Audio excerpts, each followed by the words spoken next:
नमस्कार मित्रांनो, सकाळ सकाळी 5 वाजता उठून आम्ही 6 वाजता पोहोचून आकुर्डी रेल्वे स्टेशनवरनं पुणे लोणावळा लोकल पकडली।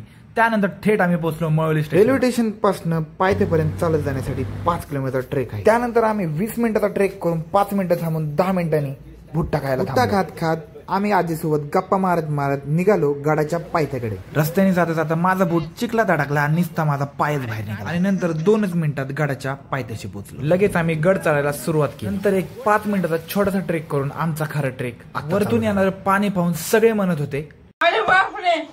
पाऊस तर काय अजिबात थांबत नव्हता। थोड्याच वेळात हा थरारक पण सुंदर असा ट्रेक करून आम्ही पोहोचलो गडावर। गडावर पोहोचून एक वेगळाच आनंद झाला। त्यानंतर आम्ही गड फिरायला चालू केला। तुम्हाला भेटलेला आहे आणि आमच्यासोबत आहे मारुती मारणारे वेदांत पांडू। ऐन पावसाळ्यात आलतो म्हणून पाऊस काय अजिबात थांबत नव्हता। पावसामुळे काही जास्त व्हिडिओ शूट करता येत नव्हता। पूर्ण विसापूर किल्ला फिरला आणि आलो आम्ही परत पायथ्याला।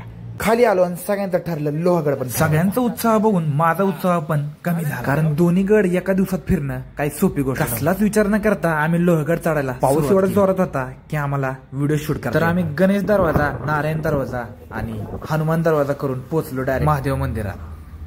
हर हर महादेव। मला संवाद आता सत्यजित जाधव सोबत कॅमेरामॅन सत्यजित। तर भेटू तर मग पुढच्या व्लॉग मध्ये।